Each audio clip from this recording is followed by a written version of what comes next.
Salve, saudades! Boa noite a todos, sejam bem-vindos a essa primeira live de lançamento de um e-book. Eu gostaria que todos se aproximassem, se chegassem. Vamos lá devagarinho. Temos aqui a presença já do Matheus. Então, Matheus, vamos aqui aproveitar que você já está aqui, pedir para você entrar. Deixa eu te conectar aqui, viu?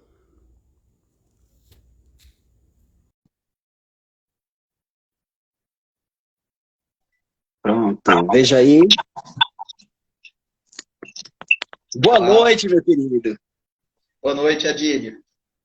Tá me ouvindo bem? Estou ouvindo bem. Você me ouve também? Ouço sim. Tá tendo uma pequena interrupção, mas eu acho que pode ser a própria internet, coisa que acontece. É natural, Não, é ok. natural. Seja bem-vindo mais uma vez, tanto aqui à minha página do Instagram, como ao trabalho que nós desenvolvemos, um trabalho que certamente vai dar o que falar. Opa. Você me permite aqui fazer uma breve apresentação da nossa obra para a gente poder ter aí o nosso bate-papo, mas não sai daqui, já fica aqui comigo, tá? Então, a vocês que estão chegando, vocês que estão aí entrando nesse momento de hoje, eu gostaria de dizer que nós estamos dando início ao lançamento de uma obra que nós produzimos recentemente, que está sendo publicada pela editora Letraria, e vocês vão ter acesso a essa obra de forma gratuita. É um e-book que já faz parte de uma coletânea, já estamos no terceiro volume, temos aí a participação de vários pesquisadores na área de estudos clássicos e, especialmente, temos aí alguns convidados especiais para a gente começar aqui um bate-papo. Primeiramente, temos aí o Matheus. Para que vocês conheçam um pouquinho tanto da obra quanto do Matheus, eu vou aqui apenas inverter um pouco a minha câmera rapidamente para que vocês possam ver no site da Letraria. Está aqui a versão, a capa, Estudos Clássicos e Filológicos. Estão vendo aqui? É gratuito. Basta acessar o link que a gente vai disponibilizar e vocês podem baixar gratuitamente essa obra, essa capa que ficou linda. A Letraria tem um cuidado de fazer todo o processo e dar detalhes para quem está produzindo. Então, a gente tem um acompanhamento real, ali em tempo real, da produção de um e-book. Então, desde o recebimento do manuscrito, a revisão textual que eles fazem, a revisão de ABNT, a diagramação e a arte da capa. Essa capa aí que chama atenção. O primeiro volume chamou atenção, o segundo volume também, e agora nós temos um terceiro volume. E eu gostaria aqui de falar um pouquinho quais são os capítulos que esse livro contém. O livro tem quase 180 páginas. Então, você pode baixar ele gratuitamente e ler esse monte de textos. Então, o primeiro capítulo, o capítulo de abertura dessa obra, é Gramática Contextualizada para o Ensino de Latim, de autoria do Matheus de Souza Almeida Oliveira. A biografia do Matheus, ela é bem extensa, então eu vou ser aqui bem objetivo, para a gente não se alongar tanto, porque a gente quer ouvir os autores, mas eu posso dizer para vocês que o Matheus de Souza Almeida Oliveira, ele é graduado em Direito pela Universidade Federal de Goiás e mestrando em Estudos Literários pela mesma instituição, com uma pesquisa sobre Aquileia de Estácio. Atua como crítico literário de poesia contemporânea e publicou recentemente a tradução da comédia O Eunuco, de Terêncio, e prepara atualmente a tradução de uma seleta de diálogos filosóficos de Sêneca, As Paixões de Ovídio e a Arborificação do Divino Cláudio de Sêneca. Ele é aí um tradutor já de longa data, já produz uma série de trabalhos. Depois você pode, inclusive, deixar aí o link para a sua página no Instagram e também ao seu blog, que eu sei que você alimenta ele frequentemente. Então, Fala aí, Matheus, um pouquinho sobre o seu trabalho, sobre a sua pesquisa. Conta para a gente aqui a respeito desse capítulo que você produziu. Ótimo. Só uma pequena dúvida do procedimento, Adílio. Acho que o Danilo já está aqui na sala. Você vai admiti-lo agora ou vai admiti-lo depois? Como você Eu vou vai admitir ele já já, porque aí eu não sei como é que o Instagram está funcionando, se ele já está permitindo que a gente fique com 3 pessoas na mesma sala. Então, Tá, daqui a pouco eu percebo, se der certo eu já coloco ele também, mas fica à vontade. ótimo. Bem, quero agradecer mais uma vez, Adílio, pelo convite, pela sua disposição, né, em organizar um trabalho desses. Não é fácil, né? Exige muito tempo, muita dedicação, receber os artigos, ler, organizar, fazer o meio de campo ali com a editora. É uma oportunidade de ouro, então eu fico muito feliz de poder ter participado desse livro, né, com o meu capítulo sobre a gramática contextualizada para o ensino do latim. Eu comecei a pensar sobre essas questões no início do ano. Estava ali montando um curso de latim para disponibilizar à venda. Questões relativas à didática inevitavelmente começaram a surgir, né? Qual seria o método mais adequado para ministrar uma aula? Uma coisa que geralmente a gente não para pensar. Nós geralmente repetimos a maneira com que nós aprendemos com os nossos professores. No meu caso, a situação é um pouco mais inusitada, porque eu aprendi latim de forma autodidata. Então, eu via como outros professores ministravam uma aula, mas me sentia muito inseguro na hora de ministrar a minha. Então, eu precisei recorrer a um apoio teórico para tentar escolher ali o melhor caminho. O texto ele nasce com a luz de uma pergunta: é necessário aprender gramática para aprender latim? O que eu entendo por gramática nesse texto, embora eu não deixe isso muito claro, mas é algo que é perfeitamente dedutível da leitura do próprio texto, é que gramática diz respeito à metalinguagem gramatical, aos conceitos e explicações que nós damos para os fatos de um idioma. Então, a pergunta é necessário, para aprender latim, aprender esses conceitos, essa metalinguagem de análise gramatical ou não? Ou seria possível um modelo de aprendizado de latim que minimizasse o contato do aluno com a reflexão gramatical? Eu pude perceber que há um grande número de autores que, ou pelo menos autores pertencentes a polos muito diversos do raciocínio linguístico, que dizem que é necessário aprender gramática para você aprender latim.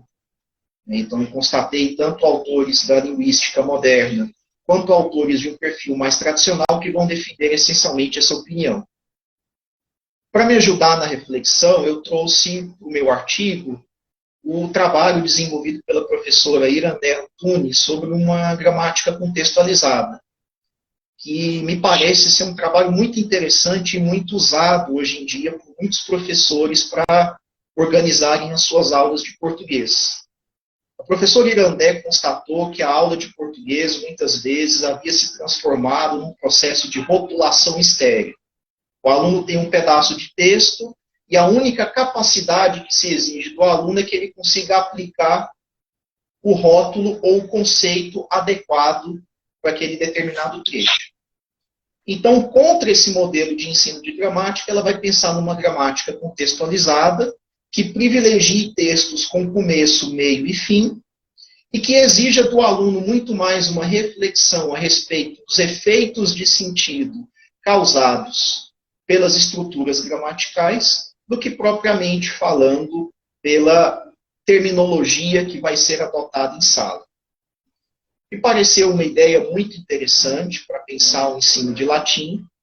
Então, uma vez que eu faço esse breve apanhado teórico, eu falo de 3 métodos muito usados hoje em dia nas salas de aula em latim, né? A gramática latina do professor Napoleão Mendes de Almeida, o método Aprendendo Latim, método estrangeiro, mas traduzido aqui aqui no Brasil, e também o primeiro volume da série Língua Latina Per Se Ilustrata, do Hans Herber. Eu faço um rápido comentário sobre esses 3 métodos e percebo que, enquanto a gramática latina do Napoleão, ela corporifica esse modelo de gramática que é muito criticado pelo professor Irandet Antunes, que é um modelo de ensino de gramática muito pautado pela memorização de conceitos, e prova disso é que a gramática do Napoleão primeiro ensina toda a morfologia do latim, e só ali, no final, é que ele coloca o aluno com textos, diante de textos com uma extensão um pouco maior. Então, enquanto a gramática do Napoleão tem esse viés didático, eu percebi que o método Aprender no Latim e o Família Romana já tem uma perspectiva muito diferente. Eu pude perceber que o Aprender no Latim, por exemplo, ele apresenta uma explicação gramatical muitas vezes mais simplificada e que privilegia o contato do aluno com os textos, enquanto que o Família Romana ele coloca praticamente uma pedra no sapato para quem acha que é necessário aprender gramática para aprender latim. Porque, como acho que muitos aqui já devem ter travado contato, ou pelo menos ouvido falar desse método, chamado método natural, ele ensina latim, resumindo, ou reduzindo, melhor dizendo, a um mínimo o contato do aluno com gramática. Então, o aluno do método natural pode terminar todos os 2 volumes e os materiais didáticos complementares, às vezes, sem nunca ter ouvido falar num agente da passiva, num objeto direto, num objeto indireto. Ele reduz ao mínimo possível esse contato do aluno com a gramática, embora ele não chegue a banir completamente, né? Principalmente olhando para os livros de exercícios, nós percebemos que ele mantém ainda o contato do aluno com a gramática. Então, feita essa rápida análise desses 3 métodos, eu percebi que o Aprender no Latim e o Família Romana são 2 modelos mais interessantes para se pensar a presença da gramática em sala de aula, e no caso especial do método natural, ele nos coloca diante de uma questão muito curiosa. Veja, o método natural prova que é possível ensinar latim com o mínimo possível de gramática. Então, eu não consigo dizer que é necessário aprender gramática para aprender latim. A posição da gramática na sala de aula precisa ser repensada. Então, a partir dessa conclusão de que não é rigorosamente necessário aprender gramática para aprender latim, a segunda conclusão a que eu chego não é a de que a gramática não deva ser ensinada. A revisão na bibliografia recente tem apontado que, embora não seja necessário aprender essa metalinguagem para se aprender um idioma, no entanto, é necessário aprendê-la para que você alcance níveis mais avançados de proficiência. De fato, no caso da nossa vida como classicistas, nós precisamos dessa metalinguagem para que nós analisemos esses textos com mais profundidade e com mais rigor.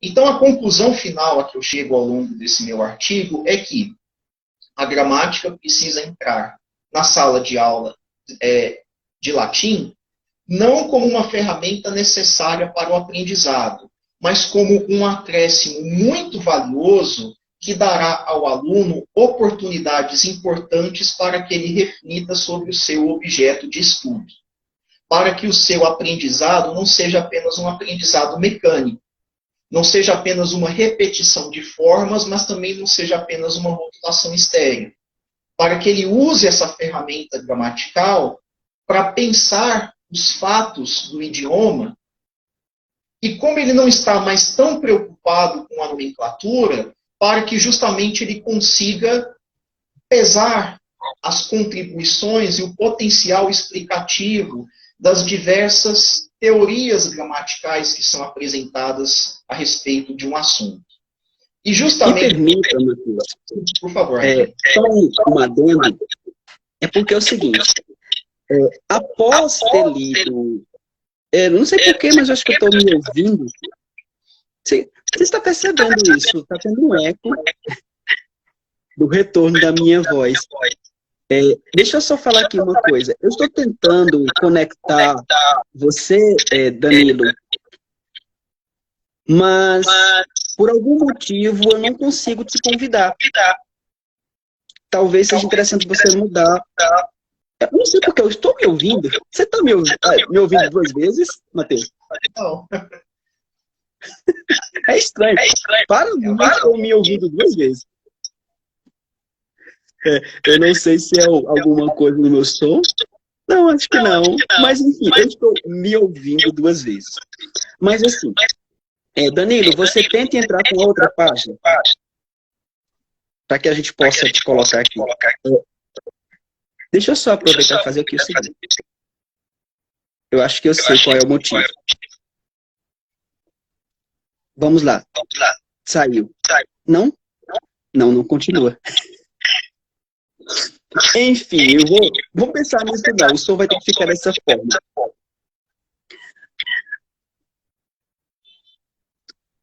Melhorou? Eu não sei o que está acontecendo, Matheus. Realmente eu estou me ouvindo 2 vezes.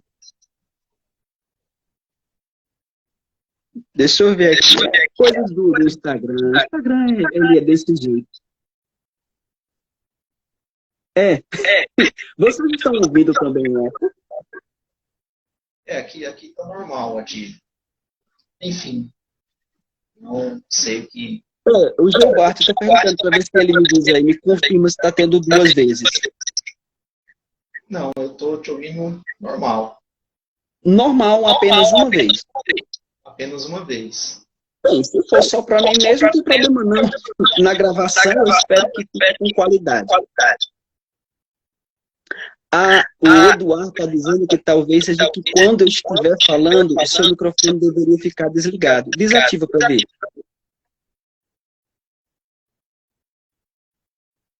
Pronto, vamos ver se... É isso mesmo. Então, obrigado, Eduardo. Essa é a verdade. Então, quando um estiver falando, o outro precisa ficar com o microfone desligado para evitar essa repetição e a gente ficar meio fantasmagórico. Mas, assim, a minha intervenção, vou tentar reforçar, é que para você, Danilo, você precisa entrar com a outra página, porque essa que você está aí, eu estou pedindo aqui e não está aceitando você entrar. Não aparece aqui essa opção para você entrar. Eu quero que você entre, né? Para não ficar só a gente aqui. Eu quero muito também a sua presença. Mas, voltando aqui para a discussão que você traz, eu queria fazer 2 colocações que são bem pertinentes. A primeira delas é que eu tinha ouvido falar do Aprendendo Latim através da Bárbara, através das páginas do Instagram que a gente tem aqui, os nossos colegas. Então, assim, para mim, a descoberta do Aprendendo Latim foi algo muito mais a partir de vocês, porque eu desconhecia esse método, certo? Hoje mesmo eu estava falando com uma turma de latim justamente a respeito de que quando eu tento, pelo menos eu tenho percebido isso, quando eu tento aprender qualquer coisa a partir dessa obra, a partir do Aprendendo Latim, quando eu traduzo, olha só, pronto, Danilo? Pronto, tá me ouvindo, né? Pronto, a gente só está estabelecendo aqui o rito de que quando um estiver falando, os outros ficarem com o microfone desativado para não dar eco. Mas seja bem-vindo, a gente passa já a bola para você também. Mas eu estou trazendo aqui uma reflexão a partir do que o Matheus está dizendo, porque é o seguinte, o seu capítulo, Matheus, eu senti nele a voz de um docente, a voz de um professor. Você saiu um pouco daquela sua posição de tradutor, de pesquisador, de quem já produz poesia em língua portuguesa a partir de traduções do inglês, do latim e, obviamente, do grego também, e senti a voz de um docente. Quando eu recebi o seu trabalho, eu até disse para você, não sei se você vai recordar, eu disse, Matheus, o seu texto vai abrir o livro. Vai ser o capítulo de abertura. Porque eu vejo como tão importante o professor refletir sobre a sua prática docente. Pensar nessa atividade. Porque a gente não tem como se preparar para ser professor de latim, de grego, de inglês, de qualquer outra língua, se a gente não pesquisar sobre, se a gente não ler sobre, e também se a gente não testar métodos. Você veio testando metodologias, você vem testando vários tipos de materiais com as suas aulas. Inclusive, você tem cursos de latim. Então, eu acredito que esse capítulo, ele coroa muito bem a sua atividade docente. Então, eu vou te dar mais um tempo para que você possa desenvolver mais a sua discussão, certo? E quando você encerrar, aí eu faço aqui a apresentação do Danilo e passo também a bola para ele, para que ele possa, então, falar do capítulo que ele produziu juntamente com uma grande pesquisadora. Tá? Então, fica à vontade, agora eu vou deixar o meu microfone desligado para não dar aquele eco bendito. Tá? Fica à vontade, Matheus. Padilha, acho que você foi direto ao ponto, né? Realmente, esse texto ele tem a voz de um professor preocupado em encontrar métodos. E se eu fosse escrever esse texto hoje, eu daria mais voz ainda a esse lado meu professor, porque quando eu escrevi esse capítulo no início do ano, eu ainda não havia tido contato mais detido com o projeto de extensão da UFC, né, do qual você também faz parte, e que é um projeto muito importante, acho que tanto para mim, certamente para você também, para todos os outros colegas, porque me colocou diante de uma turma de dezenas de alunos com todos os tipos de interesses, todos os tipos de dificuldades possíveis. Então, eu pude perceber que o método tradicional de rotulação, nomenclatura, o método da gramática latina do Napoleão, se a gente quiser, né, um exemplo mais prático, ele é insustentável.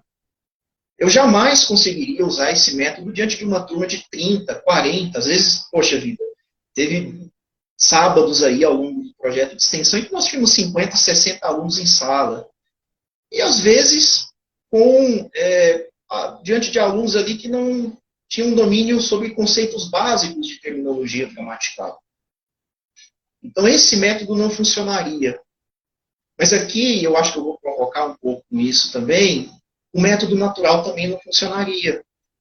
Eu sei que hoje em dia tem muita gente que trata o método natural como se fosse a panaceia, né? O método mágico, o método perfeito, oh meu Deus, eu comecei a estudar pelo método natural, tinha dor nas costas, não tenho mais. Mas você percebe, pelo próprio interesse dos alunos, que eles também querem falar sobre gramática. Eles também querem entender sobre gramática.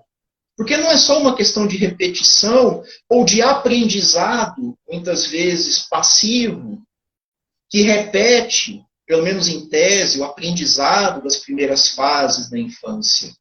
O aluno quer aprender a língua, mas ele também quer aprender de forma consciente, até para que ele tenha autonomia. Então, por isso é que eu acho que o modelo da gramática contextualizada ele é particularmente interessante. E mais do que isso, a gramática que nós temos que trazer para as nossas aulas não pode ser apenas a gramática tradicional. É necessário que seja uma gramática pensada à luz das pesquisas linguísticas mais recentes. Porque justamente, se eu estou apresentando uma gramática como uma série de problemas a respeito daquele objeto que o aluno está aprendendo, se eu uso apenas a gramática tradicional como se fosse a grande resposta para esses problemas, eu estou, digamos assim, fazendo uma longa volta para não chegar em lugar algum. Então, eu preciso transformar a aula de latim numa exposição de problemas e preciso usar a literatura linguística recente não para transformar os alunos em, sei lá, né, alunos aí superdotados, que saibam tudo de sintaxe gerativa, gramática funcional, tenham na ponta da língua ali quais são os conceitos do momento e que saibam derivar ali uma árvore sintática num estalar de dedos. Não é isso. Mas é para que o aluno ele consiga refletir a respeito dessas questões e ponderar as respostas que estão sendo dadas e, se possível, pensar em outros caminhos. Né? Então, eu chego até a discutir alguns problemas particulares nesse artigo. Eu falo ali do caso dativo e falo dos pronomes, por exemplo. Né? Eu falo, por exemplo, sobre como a explicação que se dá para o caso dativo pode ser uma explicação tão problemática. Eu cito como exemplo aquela explicação segundo a qual dativo É o caso do objeto indireto, que é uma explicação que pode ser muito perigosa, ainda mais se você definir o objeto indireto como aquele complemento preposicionado, que essa explicação não funciona para o latim, né? O latim pode até ter complementos preposicionados, mas muitas vezes o dativo não é nada disso. Ou mesmo por causa dos pronomes, né? Muitas vezes ali a gente vai falar de pronomes e usa esse rótulo para tratar de palavras que têm funções ali sintáticas, semânticas, muito diferentes entre si. Bem, é isso, basicamente. Passo a palavra para você, caso... Certo. Digamos assim, você trouxe um pouquinho do que o seu capítulo traz. Então, é importante também deixar claro para você que está assistindo essa live que a gente não vai aqui desenvolver tudo que tem nos capítulos, porque a gente não vai dar spoilers. Vocês vão ter que baixar o livro, vocês vão ter que ler o livro por inteiro. Porque é o seguinte, vamos lá. Além desse capítulo inicial, muito saboroso, realmente eu gostei de ter pego esse trabalho. Quando o Matheus me enviou esse trabalho, eu disse, poxa, esse trabalho aqui, ele faz jus à minha ideia que eu já venho desenvolvendo há algum tempo, que abriu espaço para produções de quem está começando uma vida acadêmica ali de pesquisador, no mestrado ou no doutorado, e que tem produções que são extremamente relevantes. Eu, sinceramente, juntamente com o professor Emerson, a gente tem um pensamento de que certas produções acadêmicas que mereciam e merecem destaque, muitas vezes não entram no rol de grandes publicações, porque, por exemplo, você submete um trabalho para uma revista, para um periódico, passa 4, 5, 6 meses sendo avaliado, e, de repente, manda uma resposta que o trabalho não foi aceito. Sendo que o trabalho tem qualidade, sendo que o trabalho é interessante, mas por um motivo ou outro, e às vezes o motivo foi simplesmente que você não seguiu certo modelo acadêmico pré-estabelecido por aquela revista. Então, eu acredito que abrir esse espaço em publicações, em capítulos, em publicações em e-books e muitas vezes livros impressos, realmente é um bom caminho. E eu tenho até uma ideia, Matheus. Depois eu vou te contar essa ideia bem devagarinho que tu vai gostar. Então, aproveitando que a gente está falando de publicações, temos aqui a presença de mais um dos autores. Gente, são muitos autores, a gente não tinha como trazer todo mundo, mas nós temos aqui a presença de mais um autor, e eu gostaria aqui de destacar o capítulo que foi produzido por ele, juntamente com sua orientadora. Temos aqui o Danilo Oliveira Nascimento Julião. Eu tenho que ficar olhando porque o nome é grande, gente. Não consigo memorizar um nome desse tamanho. E temos a sua orientadora, a professora Ana Tereza Basílio Vieira. Também é um nome grande. É Ana Tereza, tá? O trabalho, o capítulo, ele tem o título que é um questionamento. Uma inscrição funerária em latim no Rio de Janeiro. É possível? De fato, é possível a gente ter uma inscrição em latim, uma inscrição funerária, mas antes da gente ouvir a palavra do autor, eu gostaria aqui de apenas destacar um pouquinho sobre esse profissional.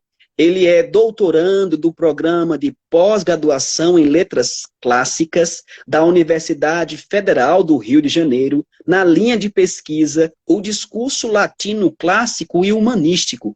Concentra sua pesquisa nos estudos epigráficos e atualmente investiga a epigrafia funerária em latim na cidade do Rio de Janeiro. Danilo, conta pra gente de onde é que vê esse teu gosto por pesquisar inscrições funerárias e essa pesquisa do seu trabalho. Então, fala pra gente aí bastante sobre isso aí. Bom, todo mundo consegue me ouvir? Beleza. Bom, em primeiro lugar, Adílio, é uma honra fazer parte dessa live, principalmente escrever esse capítulo em companhia da minha orientadora, Ana Tereza.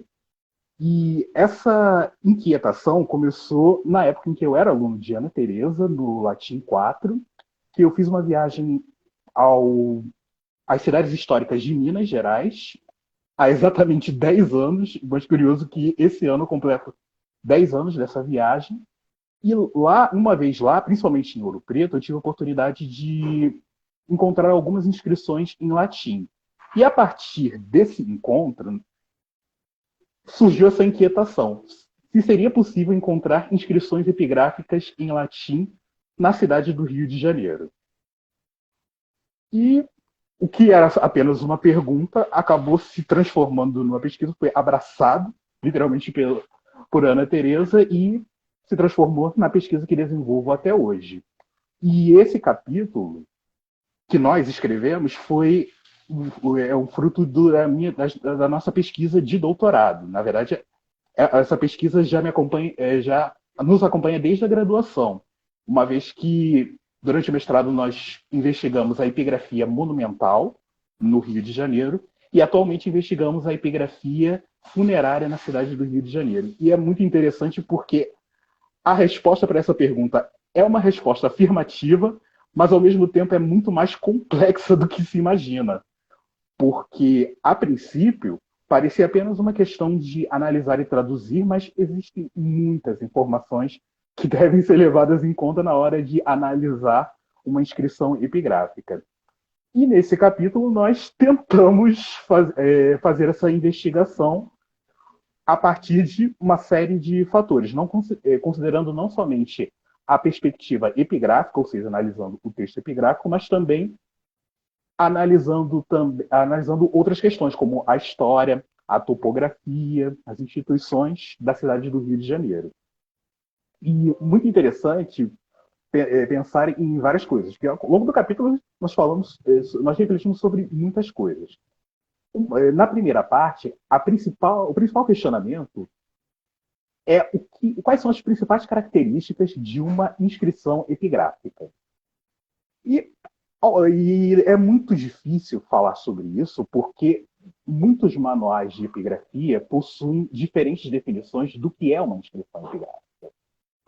Então, torna-se uma tarefa muito difícil. Mas, após muitas leituras, chegamos à conclusão de que uma inscrição epigráfica será o produto de uma cultura de comunicação do passado, que pode ser próximo ou distante, para transmitir uma mensagem à distância. No caso, essa distância não só para os leitores da época da inscrição, mas também as gerações futuras.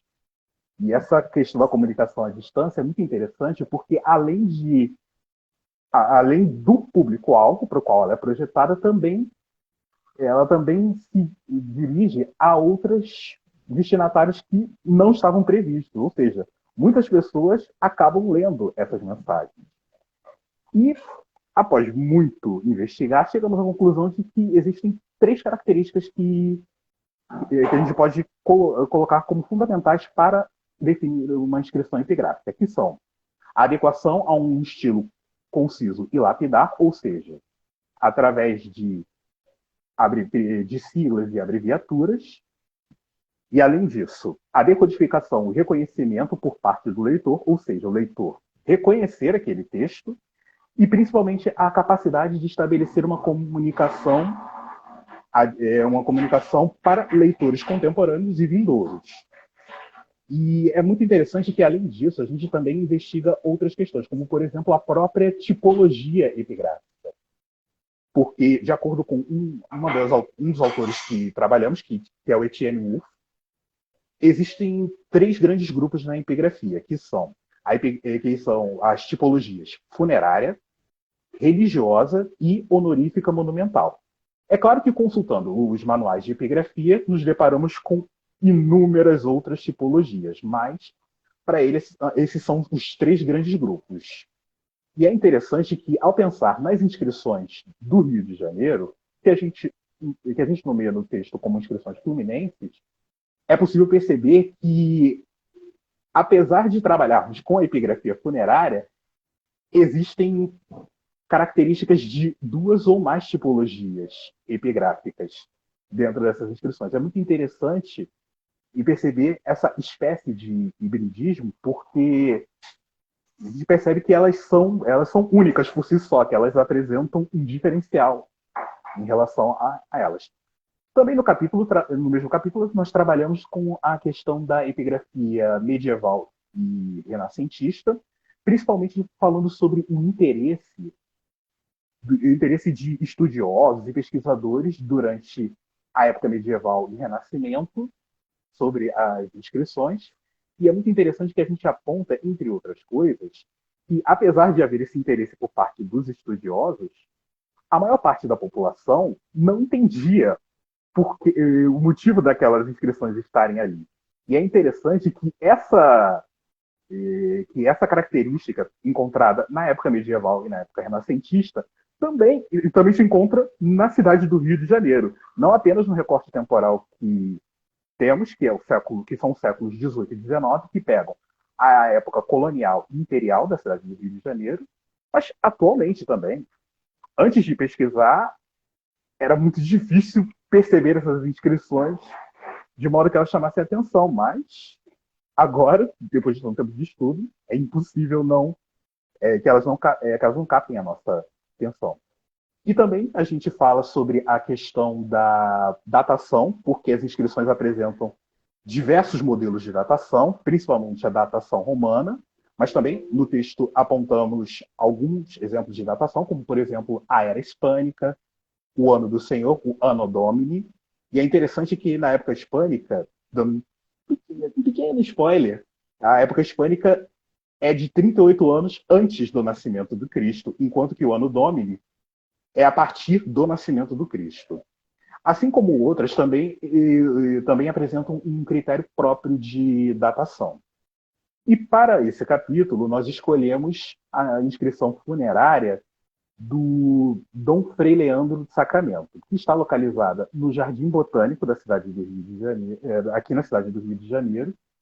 E é interessante porque não se trata de um túmulo, mas de um pilar, no caso de um busto sobre um pilar, que se assemelha a um cenotáfio, que é uma espécie de monumento que se localiza muitas vezes numa área arborizada, em que os restos do morto não se encontram, que é um monumento funerário em homenagem ao morto sem os seus restos. E por que da escolha dessa figura em especial? Principalmente porque ele faz parte da história do Rio de Janeiro, porque ele foi o primeiro diretor do Jardim Botânico da cidade do Rio de Janeiro e foi o responsável por incentivar os estudos de botânica dentro da cidade do Rio de Janeiro. Não vou dar spoiler do que se encontra na inscrição, até porque todo mundo precisa ler o livro para acompanhar a nossa análise, mas eu posso falar algumas coisas a respeito disso.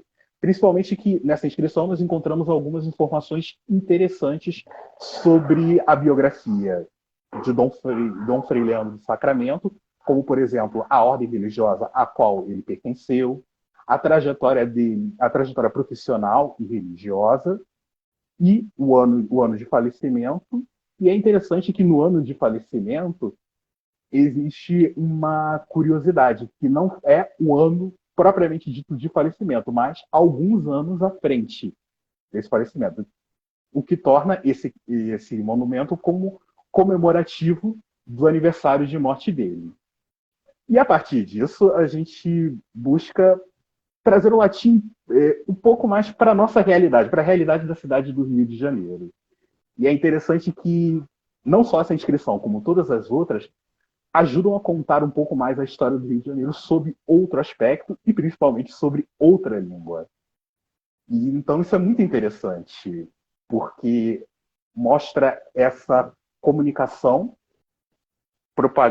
que é memorial, propagandista, entre outras coisas, dentro da cidade do Rio de Janeiro. E isso acaba movendo essa possibilidade de trabalhar o latim dentro da história do Rio de Janeiro, principalmente como uma forma de construir a memória, é muito interessante. E, basicamente, é sobre isso que o nosso capítulo fala. Bem, basicamente é tudo isso que o capítulo traz. Então, a gente tem aqui 2 capítulos bem diversos. Um capítulo direcionado à atividade docente, como professor de ensino, de latim ali, tanto para a graduação, quanto a pós-graduação, ou pessoas que nem sequer fazem graduação. Tenho certeza que o Matheus também já deve ter tido algum aluno que não frequentou a universidade, mas teve interesse em aprender o latim. Do outro lado, nós temos o Danilo, acabo chamando sempre você de Danilo, me acostumei a chamar assim. Agora, eu queria, e claro, trago essa reflexão, porque eu percebi no seu capítulo, juntamente com a Tereza, que vocês produziram um trabalho que ele vai além do latim, ele vai além da epigrafia, porque também é um resgate de uma memória, é um trabalho muito mais histórico, porque quando você produz um trabalho como esse, em que você faz o estudo de um monumento que tem uma datação, que tem uma importância, que tem uma relevância histórica, então esse trabalho ele vai além do estudo. Por isso, e talvez isso cabe muito bem, que o livro ele tem 2 perspectivas.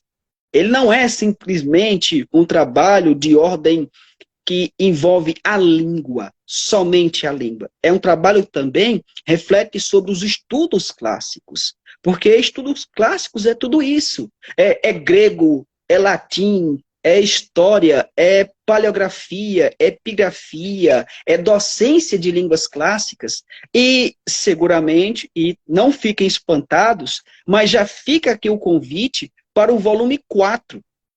Já fica aqui o volume 4, porque eu senti que abrir essa coletânea com o primeiro volume, que foi maravilhoso, o segundo volume, que foi maravilhoso, eu acredito que, se tudo der certo, o 4º volume será não apenas e-book. A minha ideia é que o próximo volume seja como o volume anterior, que nós conseguimos fazer ele tanto em e-book quanto impresso. Então já fica aqui o convite. Eu fiquei curioso, Danilo, em saber qual foi a sua pesquisa de dissertação de mestrado. Porque, de repente, você já tem aí um dado, um corpus, um material que já pode te permitir produzir, condensar os principais resultados da sua dissertação. E, obviamente, o Matheus, que está aí no caminho da finalização da dissertação dele, eu sei que está muito ocupado, você tem muitos trabalhos, mas, de repente, o teu trabalho de conclusão, essa tua dissertação, já possa abrir um espaço para um outro trabalho. Então, fica aqui um convite aos 2, especialmente também eu direciono a professora Tereza, porque eu tive o prazer de conhecê-la já faz algum tempo. E ela fazia parte, salvo engano, ela era presidente da Academia de Professores de Latim. Salvo engano, ela era exatamente presidente. Então, depois você pode me confirmar se eu estou certo. Porque eu me lembro que eu conheci o José Amarantes através dela. Através dela, porque eu estava conversando com ela, e ela disse: o José Amarantes está lá fora. Eu digo: o quê? Eu, sabe, aquela vontade de conhecer aquele professor, o professor que deu continuidade aos estudos da Virgínia Rosa, né, a Matos e Silva. Eu fiquei, poxa, eu fiquei gago ali, sabe? Eu fiquei gago, eu fiquei assim, meio eufórico. Mas eu quero voltar aqui para uma questão do seu trabalho, Danilo. Me pergunto, isso é uma coisa que eu, enquanto pesquisador, fiquei aqui matutando, como você levaria uma temática como essa, não apenas para a pesquisa, mas como é que você lidaria com uma pesquisa desse tipo, que envolve uma inscrição, que envolve epigrafia, que envolve um ambiente que não é tão comum? Porque, por exemplo, há muitos anos atrás, eu passei um trabalho para uma turma de latim, que era ir a cemitérios das cidades, fotografando túmulos que tivessem inscrições em latim, ou palavras que não eram exatamente língua portuguesa, ou tinham uma alteração, pois restos mortais. Tem muito disso. Ou, por exemplo, túmulos de padres. Geralmente, nas igrejas, você tem alguma expressão, alguma inscrição em latim. E é justamente isso. Eu queria saber, como você pensa em trazer uma temática como essa, não apenas para pesquisa, mas sim para a sala de aula? Por exemplo, como você trabalharia latim numa sala de aula com material como esse? Olha, Adílio, é uma pergunta muito interessante e muito curiosa. Na verdade, eu ainda penso como eu trabalharia com esse material em sala de aula. Até porque não é muito, para nós, para nossa realidade, não é muito comum trabalhar com esse tipo de material. Mas é algo que eu gostaria muito de fazer, justamente apresentando a epigrafia para os alunos e mostrando a possibilidade de encontrar textos em latim dentro da cidade. Então, funcionaria com... eu teria que fazer um senhor trabalho, porque as inscrições que eu encontrei tanto no mestrado quanto no doutorado são inscrições que não são simples. Elas apresentam um texto muito complexo, muitas vezes com um conteúdo gramatical de latim muito mais avançado. Já não poderia, por exemplo, trabalhar isso com tanta facilidade para os alunos de primeiros períodos. Então, teria que ser um trabalho um pouco mais avançado, mas ainda assim seria muito interessante, principalmente porque... E aproveitando também para responder uma pergunta que você fez anteriormente, no mestrado, junto com a Ana Teresa, trabalhei com a epigrafia monumental no Rio de Janeiro. No caso, trabalhando com as inscrições, principalmente em fortes, fortalezas e chafarizes da cidade, e edifícios públicos da cidade. Então, a parte histórica estava também muito presente dentro da pesquisa. Então, para fazer esse trabalho, eu não saberia exatamente agora responder como eu vou fazer, mas fica uma reflexão muito importante, principalmente por causa da questão gramatical que essas inscrições apresentam. Porque mesmo a mais simples das inscrições apresenta muito conteúdo para reflexão, principalmente a questão das fórmulas epigráficas, que não são fáceis, e realmente cada uma delas possui um detalhe e principalmente uma alusão não só à antiguidade, mas também à própria época medieval e ao Renascimento. Então, são uma série de informações que seriam necessárias para trabalhar com isso. Mas é uma Beleza, ideia. então é uma ideia, né? Vai pensando É uma nisso. provocação para o futuro. Pois é. Aproveito, já volto aqui para o Matheus, e eu fiquei, talvez, assim, curioso demais, mas eu queria saber, Matheus, se existe uma possibilidade de, no ano que vem, a gente contar com uma parte da sua pesquisa de mestrado para o próximo livro. Porque eu estou lendo, eu comecei a ler a sua tradução, gente, está bem ali, tá? A tradução, eu vou pegar, porque eu não posso só dizer não, eu vou pegar, tá? Eu vou pegar porque, gente, eu recebi do Matheus, tá aqui, ó, olha que lindo, recebi do Matheus a versão do eunuco dele traduzida, belíssima, e é bilíngue, tá, gente? É bilíngue, uma versão muito bem cuidada, autografada, diga-se de passagem, em latim. Então, eu queria saber se, claro, eu já conto com a letraria. Eu já venho produzindo pela letraria algumas obras. A gente está aí caminhando aí 10 obras de publicações. Então, certamente, o volume 4 também será publicado pela letraria. E eu conto muito com a presença de vocês dois. Mas eu queria abrir aqui um espaçozinho para você falar, Matheus, se existe a possibilidade de você trazer um pouco da sua pesquisa de mestrado para uma futura publicação como capítulo de livro. Bem, é uma ideia, né, Adílio? É uma ideia. O projeto ele tem sofrido algumas alterações nos últimos meses, né? Então, não sei se talvez dessa pesquisa de mestrado eu conseguiria, mas isso aqui é a história, né? Todo tradutor sempre tem lá na gaveta, né, uma outra tradução ali, né? A gente nunca mexe só com uma coisa, né? Então, é uma ideia, eu penso sim, em às vezes trabalhar em algo do tipo, né? Pensar num artigo sobre tradução, agora deixar um pouco de lado, né, o lado do professor e passar agora para falar um pouco sobre Mateus Tradutor. Né? Mas é uma ideia, assim, Adi. Eu queria justamente aproveitar essa sua fala, porque, gente, nós teremos, no dia 10, mais uma live com bate-papo com os autores, com a presença de mais de 2 autores, mas, além disso, teremos uma live de lançamento desse livro pelo canal do Impael, o grupo de estudos da Universidade Regional do Cariri.